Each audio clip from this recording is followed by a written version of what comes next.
Buenas. Métanle rock and roll a este cuento. ¿Qué hay? ¿Cómo están? ¿Qué han hecho? ¿Qué ha habido? ¿Cómo van? Bueno, ¿ya cansados? ¿Mucha jornada, mucha academia, mucha cosa? Vamos a hablar de música hoy. Somos los animales de radio y, como bien saben, estamos en vía de extinción. Cada vez más cerca. Cada vez más cerca del apocalipsis radial, pero seguimos prendiendo las alarmas de esa debacle, de esa hecatombe, los sábados de 12 del día a 2 de la tarde con mi compañero Uribe DJ en la X más Música 103.9 FM, y tenemos también nuestro programa desde hace ya 1 año y medio en diferentes plataformas, incluyendo dentro de ellas Mixcloud, que es la plataforma de audio on demand que paga derecho de autor, algo que estábamos hablando ahorita ahí atrás, tras bambalinas. Y hoy, con motivo de la reunión y con motivo de este encuentro, decidimos hablar de 2 casos que nos llaman mucho la atención, Uribe DJ, y que tienen que ver con música y mercadeo, con la forma como se han conectado siempre esas 2 vocaciones, disciplinas, incluso podría decir que artes en cierta medida y en cierto nivel, aunque el mercadeo esté dedicado principalmente a la comercialización de productos, pero sin duda alguna la música sin marketing en el siglo XXI no alcanzaría al mismo nivel de gente al que puede alcanzar por sí misma, lo cual es también muy indicativo de la era en la que vivimos, ¿no? De la importancia que tiene el mercadeo para la música, a veces más que la música misma, ¿no?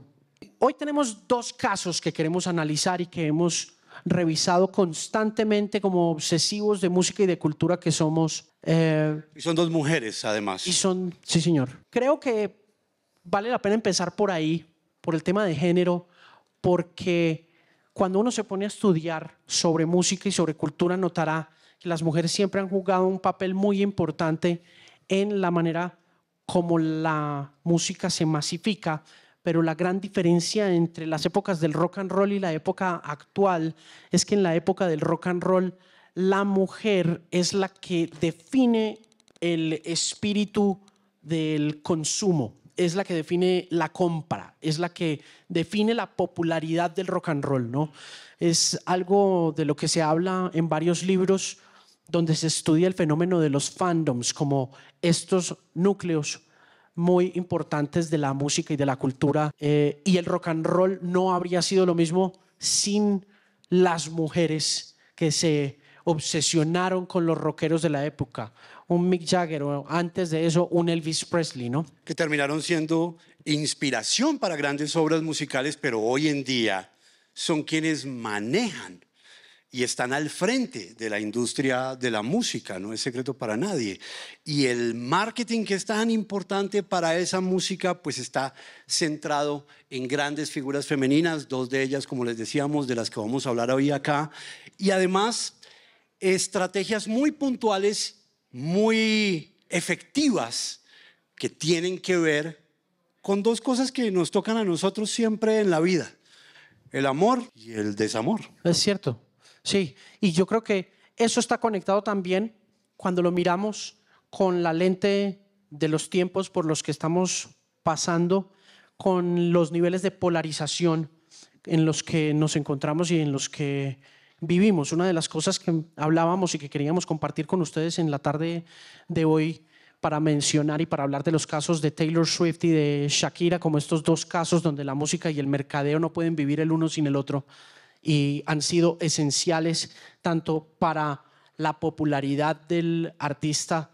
como para el éxito de las campañas que hacen que esos artistas sean un éxito. Es los niveles de polarización que se producen a través de nuevos medios como las redes sociales. Vivimos en épocas donde todo es blanco o negro, donde todo es sí y no, izquierda, derecha, Petro, Uribe, Zelensky, Putin, Biden, Trump, ¿no? Y el escritor de ficción Heinlein en la década de los 60 escribía una frase que me encanta siempre reseñar cuando hablo de este tema, y es que en su libro Forastero en Tierra Extraña, Heinlein decía que el arte pinta el espíritu de sus tiempos, y ese es precisamente el hecho del que vamos a hablar hoy con respecto a Taylor Swift y a Shakira, que son los dos ejemplos que queríamos hablar y con los que queríamos discutir ustedes en la tarde de hoy, porque es donde encontramos los más altos niveles también de polarización alrededor de la pasión, pero también del odio por la música, que nace, como decía Uribe DJ, con el amor y el desamor como dos emociones que todos hemos sentido en algún momento de la vida y que se instrumentalizan para beneficio, mucho más allá de la música, de la comercialización de la misma. Sin lugar a dudas, Taylor Swift es hoy en día la artista de pop más grande del mundo. Creo que eso no tiene la más mínima discusión, y todo eso ha sido gracias a una gran estrategia de mercadeo detrás, que no es de ahora, comenzó hace muchísimo tiempo, ¿no? El ascenso de Taylor Swift y su carrera como artista y como personalidad en el mundo del entretenimiento viene desde hace un buen tiempo atrás, ¿no?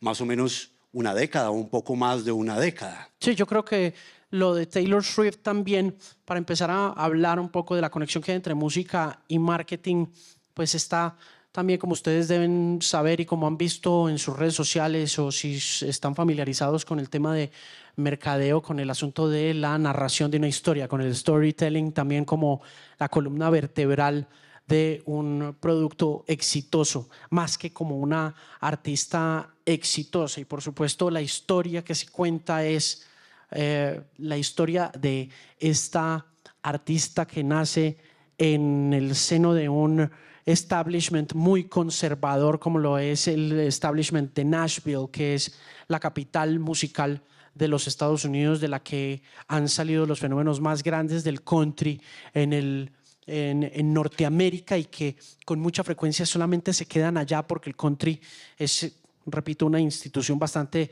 republicana, por decirlo de alguna manera, de forma que Taylor Swift, entonces, como dice usted, arranca su carrera en el mundo del country, y los 3 o 4 primeros discos se producen todos dentro del country, también en un momento muy crucial de la música, donde ya Napster aparece, donde aparecen los P2P files, donde se libera una anarquía de la distribución, que la industria discográfica, que había controlado muchísimo el poder de la distribución a finales de la década de los 90 por medio de la venta de discos compactos, y también la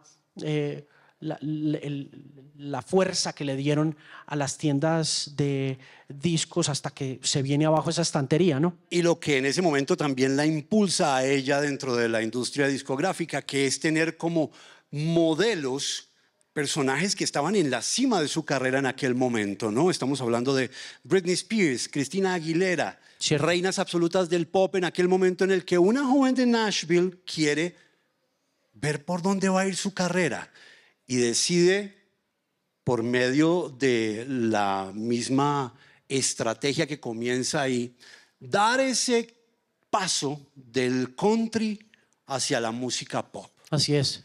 ¿Correcto? Sí, eso es precisamente lo que sucede. Es interesante que mencione eso usted, porque lo de Taylor se pudo haber quedado muy exitosamente en el country. Si no hubieran existido, por ejemplo, Britney y Christina, sí, que hubiera dicho, wow, yo quiero eso. Sí. Yo quiero eso para mí. Claro. Ahora, hay otra cosa importante, Uribe DJ, y es que Britney y Christina vienen además de otro establishment, de otra constitución muy vertical y otra construcción muy vertical de industria musical, que es Disney.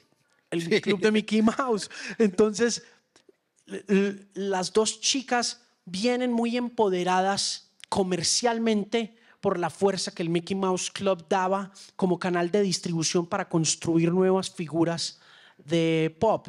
Y ya para mediados de la década de los 2000, tumbar íconos que vinieran de ese linaje del Mickey Mouse Club, que no es solamente Britney y Christina, sino que son 40 años de ahí para atrás, todo lo que usted se pueda imaginar. Claro, ahí estaba Timberlake, ahí estaba Gosling, pero pues digamos que enfocándonos como en la influencia femenina para ella, estaban estas dos figuras. Y era bien- Después aparece Katy Perry. Claro. Katy aparece después. Katy aparece en 2007 cuando ya se ha venido abajo toda la estructura de la distribución discográfica. Cuando la industria. Ya los CDs empiezan a bajar sus niveles de venta. Sí, señor. El formato físico empieza a perder fuerza. Se empieza a ver esa transformación que muchos de ustedes han vivido acá, que ha sido el paso de ese análogo a digital, Sí. a lo que consumen hoy en día musicalmente. De aquí, ¿alguien todavía aquí consume música en formato alcen la físico? mano. ¿En formato físico? Poquita. Poquitos. Poquita gente, sí. De resto todo el mundo streaming, ¿cierto? Spotify, todo ¿cierto? Muy bien. YouTube y todas esas cosas, sí. Entonces la mayoría de los que están acá han sido y fueron testigos de ese paso, de esa evolución, así como lo fue Taylor Swift en su momento. Sí. Bien. El tema con Katy, que me gusta que mencione el tema de Katy Perry, es que Katy Perry llega a ocupar ese primer lugar que durante los años previos habían ocupado Britney y Christina. La razón por la que se viene abajo un poco la imagen de Britney y de Christina tiene mucho que ver con la forma como se destruye esa cadena de distribución de venta a través de la internet, de la distribución de internet. Katy Perry se vuelve famosa por Aquí Está Girl y Aquí Está Girl se vuelve famosa por MySpace. Es el primer gran fenómeno de MySpace. Y Taylor está en el único establishment de la música en ese momento, 2006, 2007, que puede seguir vendiendo discos de manera exitosa. Por lo que el tomar la decisión para Taylor Swift, tomar la decisión de brincar al vacío del pop, teniendo una figura tan notable, tan anárquica como Katy Perry con Aquí Está Girl, era verdaderamente un reto a una estructura que además no perdona ese tipo de traiciones, porque el country es un poco como cualquier secta o tribu musical, como una secta de metal o de hip hop que no perdona la transgresión del country hacia lo pop. Ahora, había un tema más complicado en aquel momento también, y es que las discográficas que manejaban absolutamente todo eran 4. Universal, Sony, EMI, que existía en aquel momento, y Warner Music. Cierto. Pero Taylor era independiente. Sí. No estaba con ningún sello discográfico, era un sello pequeño, Sí. ¿correcto? Sí. Con el que después tuvo un lío bastante grande que ya les vamos a contar. Sí, es muy interesante eso porque entonces, como pueden ver ustedes, se empieza a construir una historia. Esta es la historia de la chica linda que pertenece a una casa muy respetable, que es la casa del country en los Estados Unidos y que de repente decide irse de la casa sin el permiso de los papás. Es un poco, ese es un poco el relato que empieza a contar la industria de que Taylor Swift se está revelando, pero que además no solamente eso, sino que ella en sí misma ya es una rebelde de la música porque ella pertenece a un sector de la música que apenas va a empezar a disfrutar de los beneficios que implica no estar en una casa discográfica grande. Taylor Swift es independiente y esa independencia también le permite gozar de una libertad que no tienen ni Britney, ni Katy, ni mucho menos Christina Aguilera.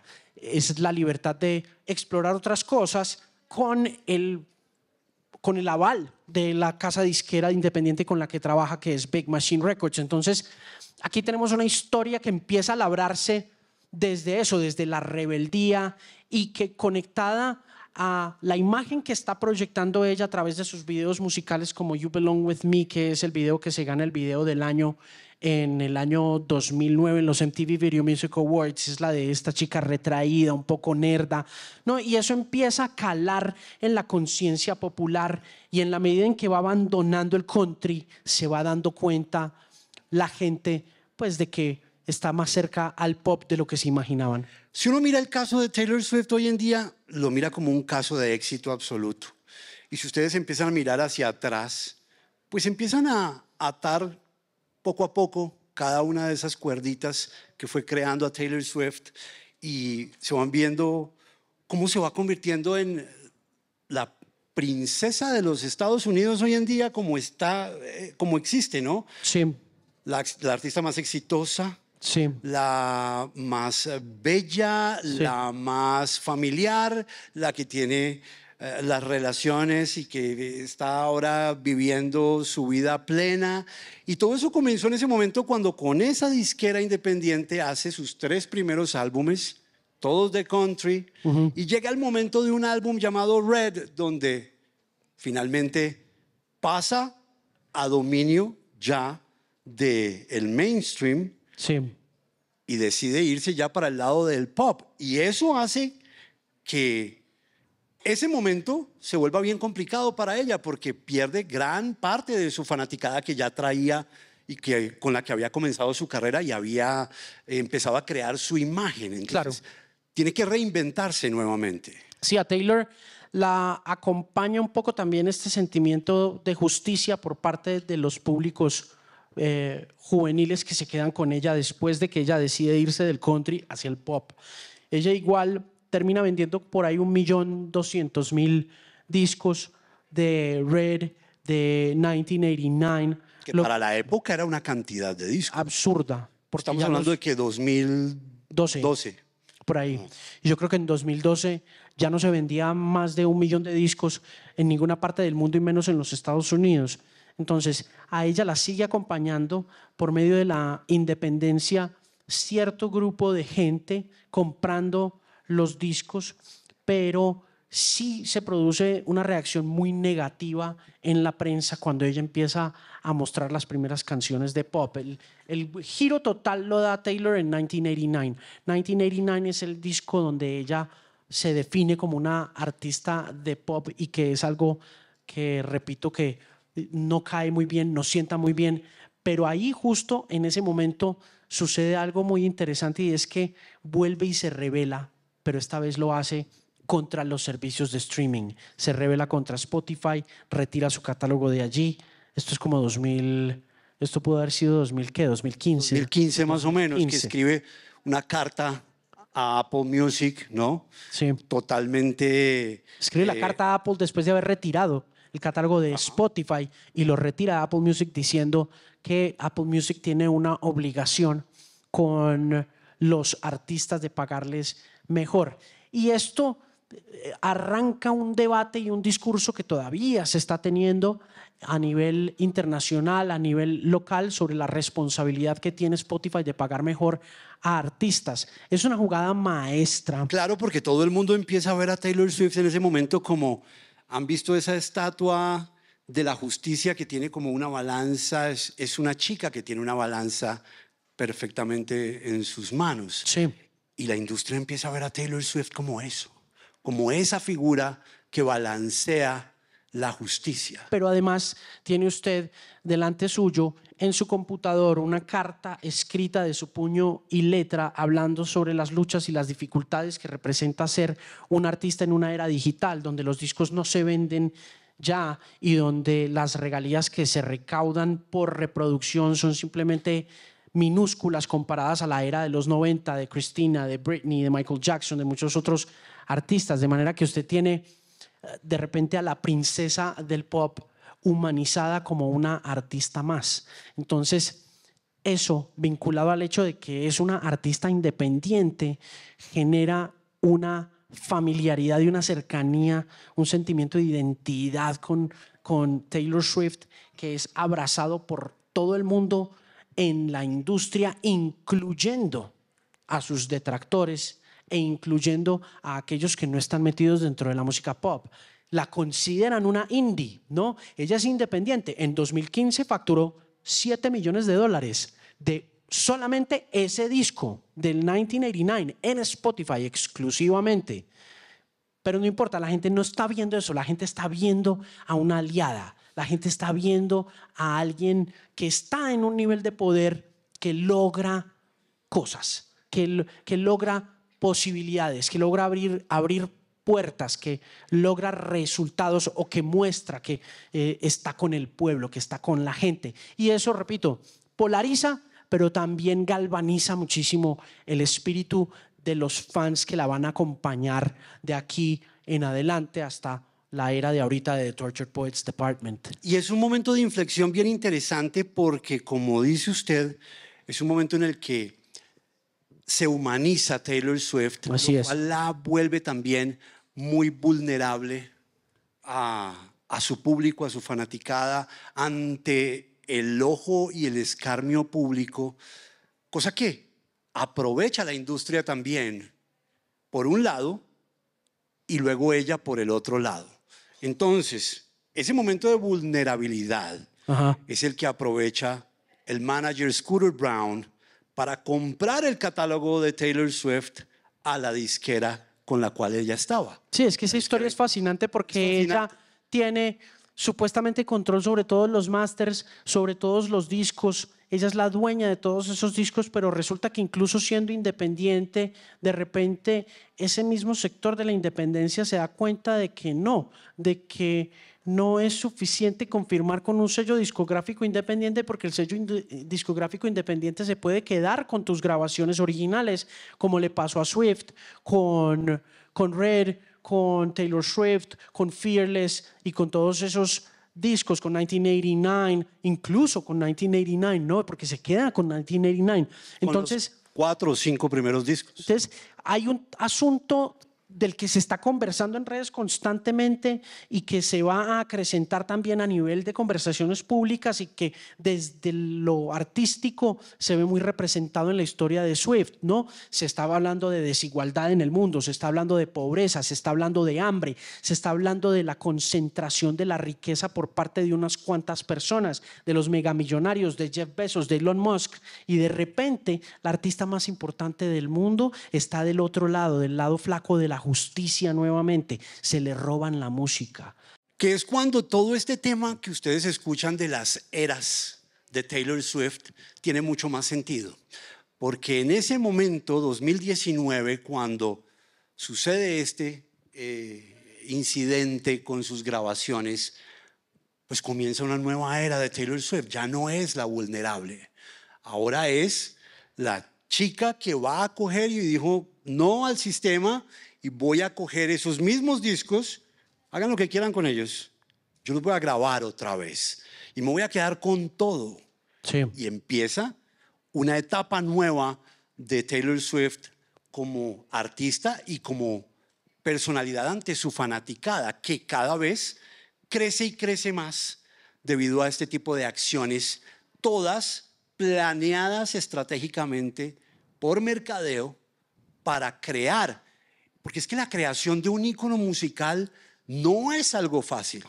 Michael Jackson fue un ícono y la pelea y lo que se trabajó y lo que se invirtió en la industria de la música para lograr crear un ícono, como lo fue Michael Jackson, es un caso que se puede aplicar fácilmente a lo que durante años se ha ido trabajando en mercadeo para crear un ícono como es hoy en día Taylor Swift. Pero además de eso, hay dos cosas que me llaman la atención. La primera es que ella continúa su tarea discográfica. Ella no se detiene solamente a regrabar esos discos que la hicieron tan famosa, incluyendo 1989, para después embarcarse en la que es la cúspide de la estrategia de marketing, que es su gira de The Eras, como usted la menciona, sino que graba 4 discos nuevos más, que son Folklore, Evermore, Todos número 1, ¿no? Todos número 1, además. The Tortured Poets graba 4 discos en 5 años junto con los discos del catálogo anterior y moviliza a la gente a que compre, no solamente o a que consuma el disco en streaming, el nuevo, dejando a Scooter Braun viendo un chispero y a Scott Borchera, que es el dueño de Big Machine Records, sino que además se vuelve una máquina de venta de discos compactos, una máquina de venta de vinilos. Ella indigna tanto la situación de Taylor Swift, esta situación, como usted menciona, de vulnerabilidad, y produce tanto odio y es tan recalcitrante el odio que siente su fanbase que Swift mueve la economía de los Estados Unidos. O sea, la mueve. O sea, la Reserva Federal de Estados Unidos en su reporte del año pasado para el gobierno norteamericano planteó un crecimiento del Producto Interno Bruto en los Estados Unidos del 3% por culpa de Taylor Swift, ¿no? Y es una cosa que uno dice, solo la pasión generada por este sentido de justicia que se está moviendo a través de redes sociales en cualquier instancia, un estallido social en Colombia, un estallido social en Chile, la guerra en Ucrania, Black Lives Matter, Taylor Swift. Usted tiene todas las razones para estar indignado y ella tiene todas las razones para bancarizar su amor y su odio también. Correcto. Y entonces ahí usted ve en ella la figura de justicia, pero también los fans ven en ella la figura del amor. Claro. Porque se encargan también de hacer su vida tan pública y sus relaciones personales, que son conocidísimas con infinidad de actores famosos, cantantes, Jake Gyllenhaal, Harry Styles, sí, claro. Matty Healy de 1975, entre muchos más, Calvin Harris. El oficial con el que terminó Joe Alwyn. El oficial que es el que cierra el negocio de la princesa Disney hoy en día, ¿no? Ajá, que es total. Travis Kelce. Sí, claro. Ah, bueno. No, Bueno, la de Travis sí es una vaina brutal. Creo que con eso cerramos la estrategia de marketing y nos vamos a quedar sin poder contar la de Shakira, pero la de Travis, ¿Será? la de Travis es asombrosa porque es que cuando usted se pone a investigar los números que Taylor Swift le hace a la NFL durante las eliminatorias de la Liga Profesional de Fútbol estadounidense, los números son impresionantes. Son como 350 millones de dólares que hace Taylor Swift en brand awareness nomás para la NFL. Sí, 335 millones de dólares. Una plata que ellos hacía mucho rato no veía. Y una cantidad de menciones en redes sociales que estaban en el demographic de 35-50 masculino exclusivamente. De repente usted tiene millones de TikToks de mujeres filmando a los maridos y a los novios reaccionando a las imágenes de Taylor Swift con Travis Kelce, o bailando o fiesteando o tomándose un trago por Travis Kelce. Que esa es otra de las cosas muy interesantes que tiene el mercadeo en general, pero en este caso particular el de Taylor Swift, y es como las marcas alrededor ven de qué manera pueden sacar tajada y partido del éxito gigantesco de una figura como es Taylor Swift. Y lo hablábamos de la NFL. La NFL logró llegar a audiencias que nunca hubiera logrado llegar jamás si no fuera por Taylor Swift. Sí. Veo a alguien levantando ahí la mano, pero no sé si... Ya vamos a contestar. Un segundito y ya. Vamos a contestar. Téngala ahí. Téngala ahí. Ya. Sí, creo que, Uribe, para cerrar el cuento... Creo que Taylor Swift es la única que ha logrado alcanzar el estatus de billonaria con la música. Sí. Es el único artista que lo ha logrado, ¿no? Probablemente. Es probable. Gracias a una gran estrategia de marketing detrás. Más de $1.000 millones en boletas vendidas. Supera a Elton John con su gira de despedida con 852 millones de dólares. Está comprobado, por ejemplo, que un usuario de Taylor Swift o un fan de Taylor Swift, por lo que pudimos leer en diferentes números de revistas como Newsweek, está gastándose más o menos $1.300. Esto es por persona. Por persona, o sea, en Taylor Swift. Sí. Boletas, merchandising, discos, el viaje, el hotel, a verla en The Eras Tour, donde sea. Un usuario en los Estados Unidos de Taylor Swift está moviendo $1.300 por cabeza. Estamos hablando de 670,000 asistentes.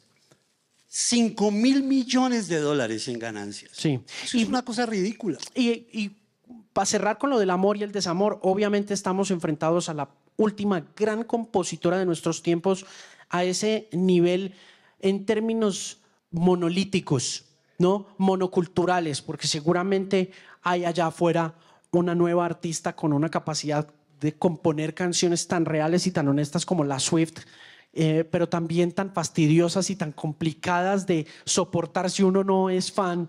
Un tema generacional, creo yo. Amores y odios es lo que produce Taylor Swift, no hay puntos intermedios. Una gran estrategia de mercadeo que sigue siendo hoy en día objeto de estudio en las grandes universidades del mundo, curiosamente siendo un fenómeno que nace de la música, algo a lo que muchas instituciones educativas nunca le habían parado bolas, nunca habían considerado que fuera importante, y ahora este caso pues es un caso de estudio en varias universidades alrededor del mundo, y pues un reto interesante también para un punto muy alto de un artista que puede ser muy difícil de superar por ella misma ya en este punto, ¿no? Estoy de acuerdo. Y además, repito, estamos enfrentados a una disrupción tecnológica que siento yo que no va a producir más artistas de ese tamaño. Creo que tanto a nivel económico como a nivel cultural estamos a portas, y lo hablábamos ahorita atrás con los amigos de Shutterstock, a un nuevo mundo artístico donde cada vez más la música está construida, como dice tu TikTok o como dice tu Netflix o tu YouTube, para ti y no para todos, lo cual pues en esta era de la radio y de los animales en vía de extinción causa mucha preocupación, porque si hubo alguna vez una gran red social, esa fue la música, y me temo que con Taylor y unos cuantos nombres más se va terminando la era de la música como red social. ¿Hay esperanza por un rato? Sí. Hay esperanza por un rato, pero bueno. Esperemos. Y espero que nos inviten en una próxima ocasión para que podamos echarles el cuento de Shakira, que es bien interesante también. Sí, para el cuento de Shakira les tenemos imágenes, videos, material didáctico. Material didáctico para que no se aburran tanto. Pero demos paso a la gente para que haga sus preguntas. Muy buenas tardes, ¿cuál es su nombre? Hola, buenas tardes, ¿cómo estás? Encantado de que estén acá. Entonces, puntualmente, la pregunta es, ¿cómo evitar sin entrar en esta clase de temas como los de ha caído Taylor Swift para incrementar las ventas? Porque en realidad a ellos les sirve que hablen bien o mal. O sea, eso se trata el marketing también. Puntualmente buscamos difundir y vender, pero pues funciona que se hable bien o que se hable mal. Lo que importa es que esté el nombre por ahí en la cabeza de todas las personas. Entonces, puntualmente es, ¿qué consideran ustedes que pueden hacer estos artistas sin incurrir en esas clases de eventos de pronto oscuros, o de pronto de que, es que cayó en las drogas o está entrando en un género musical negativo? ¿Qué sugieren ustedes desde el punto de vista de la música? ¿Qué pueden hacer esos artistas?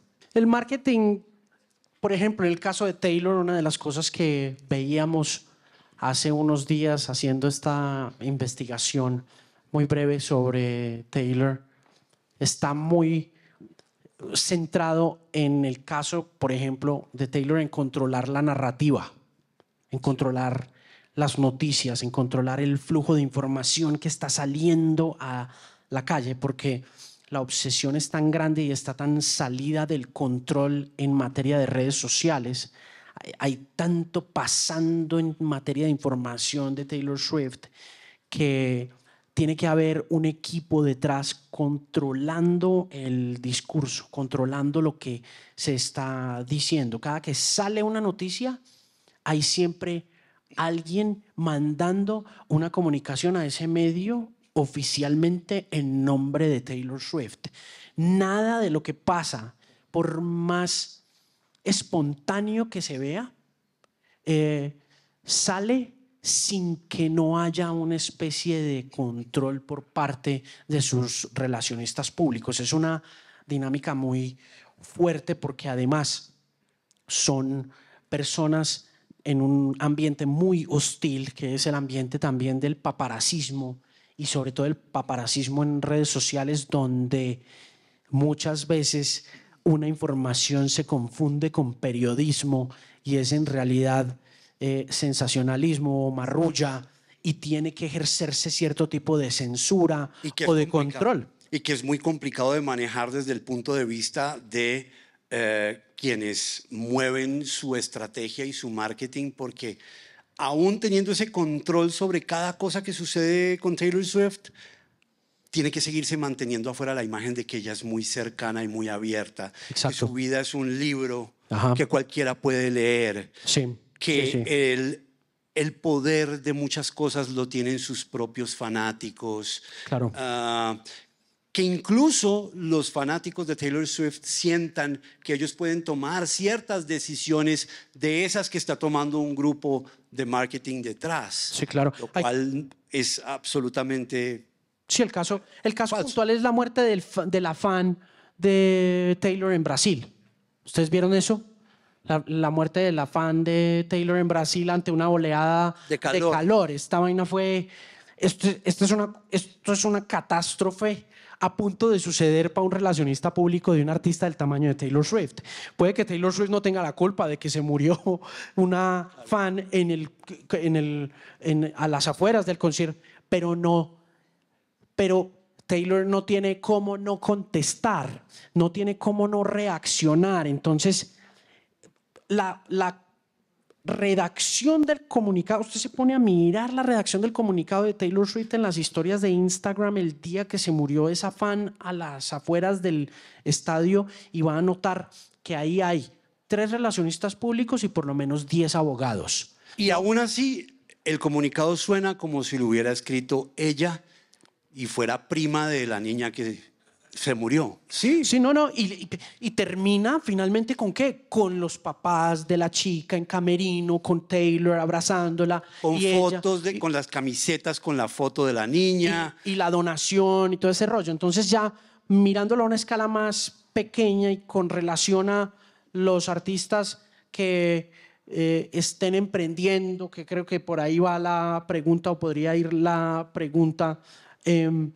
pensaría yo que la lección es control sobre la narrativa. O sea, una de las cosas que uno alcanza a ver con artistas de ese tamaño que todavía generan tanto dinero por fuera de sus propias mesas, porque finalmente todo aterriza lamentablemente en esa ecuación económica, ¿no? Todo termina en cuánto dinero está haciéndole a X o a Y o a Z este artista por haber hecho una aparición aquí u otra allí, ¿no? En últimas, todo el mundo quiere comer del pastel. Exacto. Del artista exitoso. De manera que para un artista emergente o para un artista que esté emprendiendo su primera estrategia de mercadeo, creo que la lección con relación a Taylor Swift es el control de la narrativa, que repito, y como lo decía Uribe DJ, esto le pasó a Michael Jackson. Jackson era un experto controlando su propia imagen. Jackson se autoproclamó el rey del pop y hoy en día es muy difícil quitarle a la gente de la cabeza que no lo es. Pero el que se inventó el término rey del pop fue él. La creación de un ícono, lo que hemos hablado. Claro, él se inventó eso. Él fue quien puso las primeras fotos de sí mismo en una cámara hiperbárica en los periódicos sensacionalistas de los Estados Unidos. Y eso hasta cierto punto fue exitoso. Después se le devolvió con furia y con venganza esa estrategia de comunicación. Entonces, en el caso de músicos, en el caso de artistas que estén mirando ya más allá del proyecto musical grabado o de la puesta en escena o de la puesta en vivo, pues sin duda alguna el gran desafío, el gran reto es controle la narrativa, controle el discurso. Maestro, buenas tardes. Mi nombre es John Jairo Armesto, soy periodista independiente. La pregunta puntual para los dos es cómo hacer que la academia de la música, hay 10.300 estudiantes en todas las universidades de Colombia que ofertan música en este momento, activos académicamente estudiando, pero solamente por dar una cifra en la Universidad Distrital en el programa, de 1999 al 2022 hay un 60% de desempleo o de subempleo y el que está de buenas, que logra quedarse como docente de planta en el distrito o en la educación pública, es menos del 40%. El resto tienen que estar rotando entre empleos. Hay un 80% de gente que no se posgradúa, que es decir, que nunca estudia un posgrado, y menos del 1 o 2% logra consagrarse por su arte, ya sea en una banda, ya sea como solista, en la música clásica o en los diferentes géneros. En una exposición de una ponencia que tuve donde fui panelista, una colega de la directiva de la misma universidad hizo una exposición sobre este problema y decía que había una desconexión entre el marketing, la comunicación y la música en esa universidad, inclusive que por unos temas de purismo decían que mezclar estos conceptos con la música era casi que una, voy a utilizar una palabra muy fuerte, prostitución del folclore, del talento, pero las cifras hablan solas. ¿Cómo se podría hacer para que la educación evolucione, sobre todo en la universidad pública, y que el músico no vea el marketing, la comunicación como algo malo, también por un tema ideológico de algunos docentes, sino que es la oportunidad de ganarse la vida y vivir legítimamente de esto? Porque ustedes hablan de Taylor Swift como la única mujer de la música y la única persona de la música que ha logrado ser billonaria, pero usted ve en Colombia gente muy buena en la música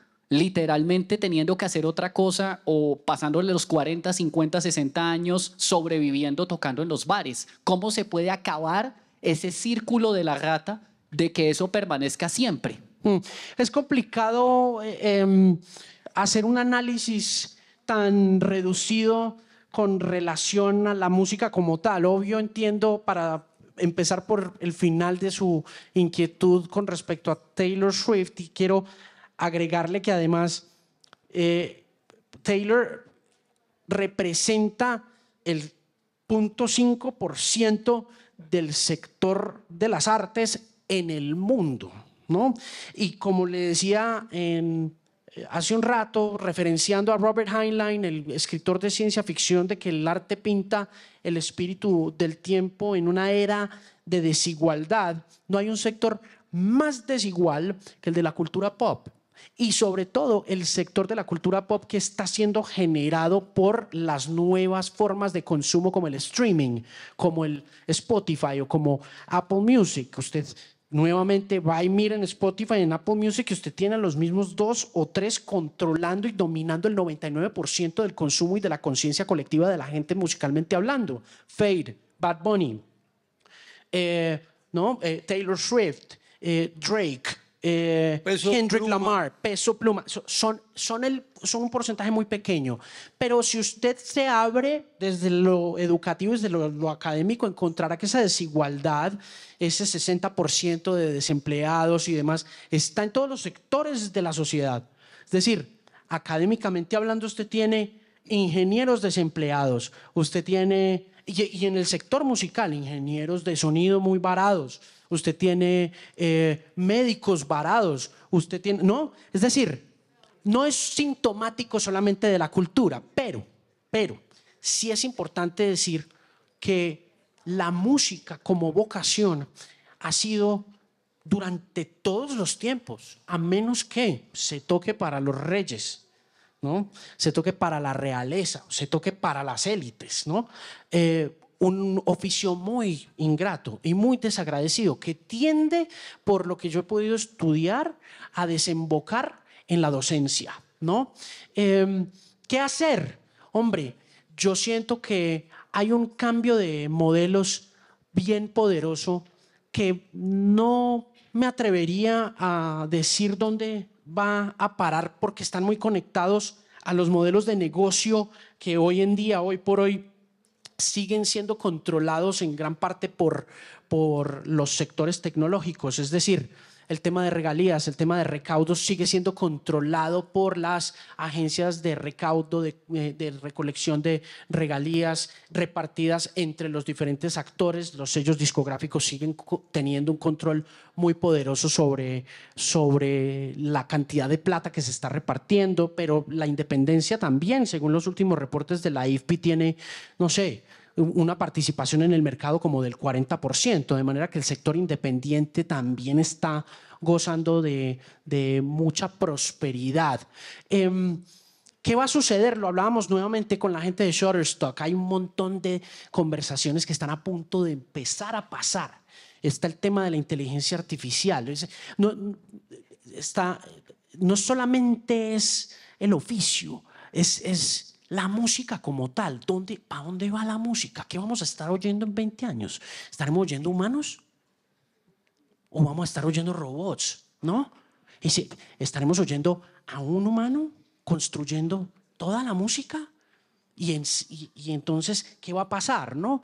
Y hay una cosa que me gustaría agregar, que me parece importante, sobre esas inquietudes que son todas muy valiosas y que todos estamos tratando de solucionar. A todos nos interesan esas inquietudes. Y es este tema de la intermitencia laboral. Yo lo hablaba con Yuri Buenaventura, porque es que además de esas cifras de desempleo, yo creo que una de las cosas más importantes y más complejas que tiene el sector de la música en Colombia es cómo formaliza usted el ejercicio de la música en Colombia cuando se dedica a ser profesor de día y a tener una banda por la noche, pero la banda toca 2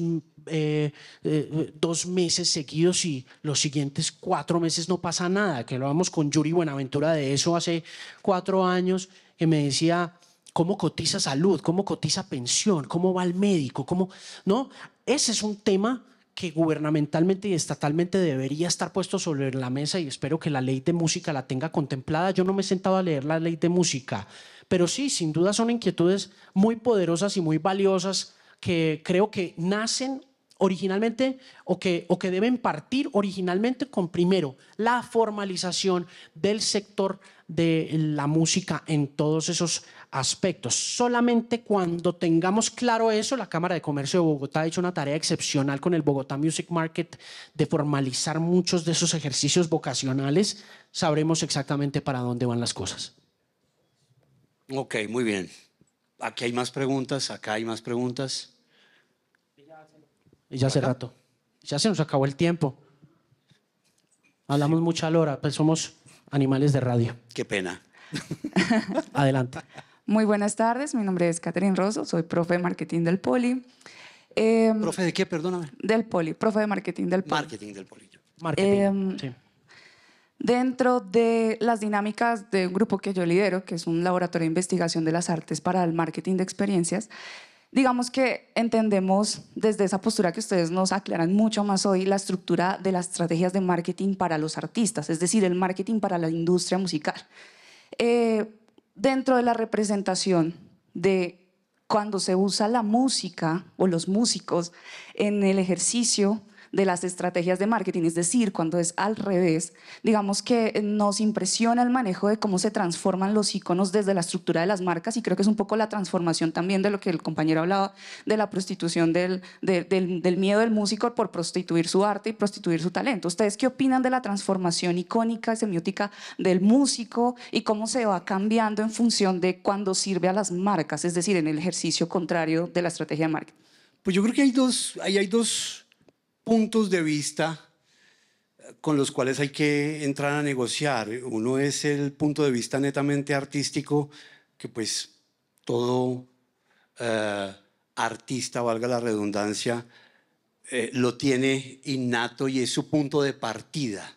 Pero en el camino tiene que existir esa negociación personal de entender qué está pasando, cómo está evolucionando todo y cómo me ajusto yo a lo que está sucediendo, no solamente en la industria de la música, sino en el mercado en general. Y cómo me suelto un poquito también de la idea romántica de la que hablas tú, de simplemente el arte por arte, y cómo tomo yo la decisión si realmente esto es un proyecto de vida, va a ser un tema que va a ser mi sustento, voy a vivir de eso. Entonces, eso requiere enterarse de muchas cosas, estudiar muchas cosas, aceptar muchas cosas y dejarse también sumergirse un poco en esa piscina en la que todos de una u otra forma entramos a nadar en algún momento, porque creo que el mercadeo, que es lo que nos tiene hoy acá, es algo que todos y cada uno de ustedes, al igual que un músico, al igual que cualquier otro, usa en pequeña o gran medida todos los días en su vida, porque todos de cierta forma estamos mercadeándonos de alguna manera. Y creo que un buen primer paso es romper esa barrera entre lo artístico y lo comercial. Así es. Yo creo que la semana pasada se murió Steve Albini, que fue el ingeniero de grabación del In Utero de Nirvana. Ese señor comenzó su carrera como guitarrista de una banda de punk de Chicago que se llamaba Shellac. Big Black. Fue la primera banda, en 1983. Luego tuvo una banda en 1986 que se llamaba Shellac, con la que giró hasta el año antepasado. Ese tipo se grabó un disco increíble, increíble, que se llama Surfer Rosa, de los Pixies, en 1986. El tipo era un ingeniero de sonido, un estudioso y un nerdo de la ingeniería de sonido, que se sentaba juicioso a mirar la física de una habitación donde habitaban unos músicos temporalmente para grabar su disco, y particularmente los Pixies, y con base en los ruidos que producía los reflejos de la batería o de la guitarra o del bajo, sacaba fórmulas matemáticas donde ubicaba los micrófonos de manera que la grabación que él estaba comprometido a sacarle a cada artista fuera lo más fiel al músico, a la habitación y al oyente que comprara el disco. Lo que hizo Albini con el punk fue tan influyente, su capacidad de capturar el espíritu del punk a través de las metodologías de grabación fue tan importante que Nirvana terminó grabando su último disco In Utero con él. Él grabó alrededor de 2000 discos. Uno pensaría que Steve Albini es un artista. Y cuando le preguntaban a Albini que si era un artista, decía: no, yo no soy un artista, yo soy un ingeniero. El artista es otro. Yo me dedico a grabar. Pero si uno se detiene a escuchar las obras y las grabaciones de Steve Albini, como Pod de los Breeders, como Surfer Rosa, como Rid of Me de PJ Harvey, como In Utero, notará siempre una estética que podría bien confundirse con el arte.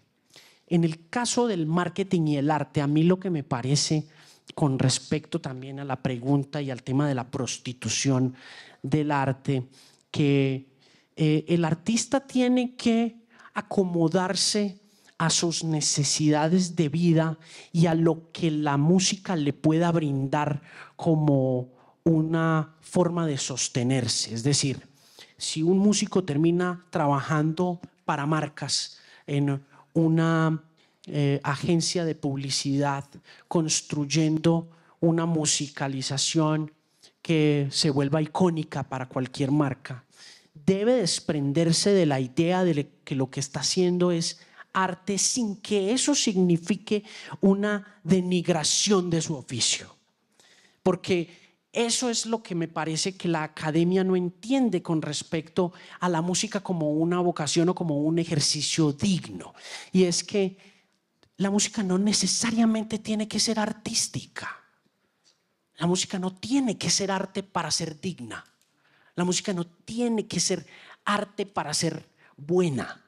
La música no tiene que responder a los estándares del arte para ser disfrutable o para ser un medio de sustento. Entonces, si usted termina haciendo jingles, haga los jingles con la misma vocación y con la misma profesionalidad, con el mismo ejercicio y la misma convicción con que lo hacía Steve Albini poniéndole un micrófono a los Pixies, sabiendo que está grabando una obra de arte y que usted hace parte de ella, pero que no necesariamente es el artista, pero hágalo con la dignidad y la felicidad que implica eso.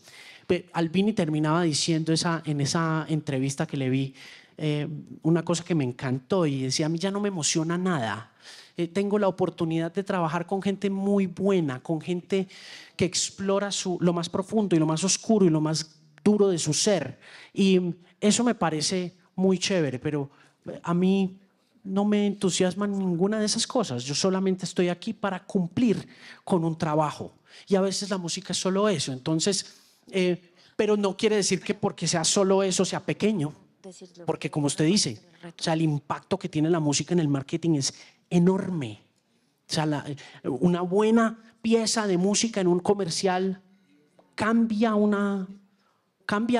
la perspectiva de un cliente.